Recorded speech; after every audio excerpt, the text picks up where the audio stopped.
तर आज आपण भाजी कणगे म्हणून असतात बघा, कोकणात हे कणगे भेटतात, ते जमिनीमध्ये असतात, त्याका माती भरपूर असतं, म्हणून आधी माती स्वच्छ करून घ्यायची, नळाखाली धुवायची. हे मी आपली तुमका दाखवण्यासाठी भांड्यात पाणी ओतून घेतलं, पण मातीचा बघा किती पाणी येतं.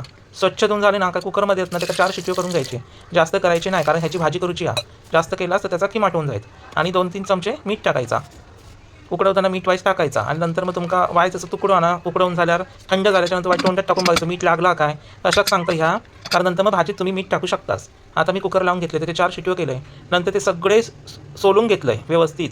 आता तुम्ही म्हणतालच की उकडताना भरपूर दिसत होते आणि आता भाजी करताना त्याला 4-5च कसे, तर थोडे खाऊक ठेवला असेच, आणि ह्याची भाजी करूची. तर आता ह्याची ना बटाट्यासारखे तुकडे करून घ्यायचे बघा मस्तपैकी. आणि काय बाकी काय वेगळा करूचा नाही, फोडणी द्यायची.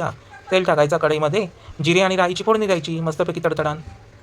तुमच्याकडे लसूण असली तर लसूण ठेचून टाकला तरी चालत. आता मी माझी काय गंमत झाली, मी लसूण वगैरे सोडून ठेवलं आहे, मस्तपैकी ठेचूनच ठेवलं आहे, म्हटलं गडबड नको, मोहरी आणि जिऱ्याच्या नंतर टाकूच भेटात. तर मी विसरलं आहे, मग बाजूक ठेवलं आहे ती. आणि मग काय टाकलं आहे, मिरची आणि बारीक चिरलेलो कांदो, छोटं कांदो असतात तर एक घ्यायचं, जर माझ्याकडे जर मोठं होतं तर मी अर्धच घेतलं आहे. आणि मस्तपैकी त्या तेलावर परतवायचं. बटाट्याची भाजी करताना ना तशी सेम टू सेम, बाकी काय बटाट्याऐवजी ते कणगे, पण त्याची भाजी मस्त लागता, करून बघा एकदा तरी, छान असतात ते, पौष्टिक असतात, तब्येतीक. आणि नंतर काय कांदो झाल्यानंतर टॅमॅटो. आता वरून तुमका ना तर लायकीचं प्रकाश, मी संध्याकाळची भाजी करताय तर खूपच असं पडलं तर तुमका जर आता फिक्कट दिसात, पण तर फिक्कट नाही या बघा, म्हणून मी आता जवळून तुमका कॅमेरा असं दाखवलं आहे, या बघा आता व्यवस्थित दिसता. तर हई काय होतं माहिती आहे, कॅमेरा पकडणार की रेसिपी करणार असा विषय होता.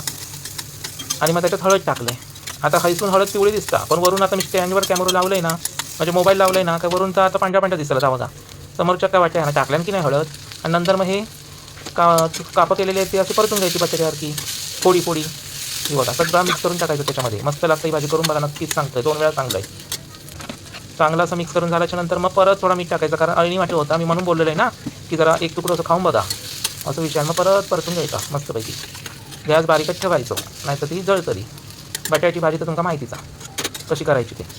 असं मग सगळा फिरून झाला की थोडा वेळ थोडंसं पाणी शिंपडायचं वरती, आम्ही पाणी वाहायचं असं हाताने शिंपडलं आहे. आणि मग वाफेवर ठेवायचं 2 मिनटं, जास्त ठेवची गरज नाही. बघा आता मी जवळून दाखवल्यावरती पिवळी दिसता आणि वरून अशी पांढरी दिसता. आता काय करतलास, लाईटीचं जरा ह्या आता लपडा.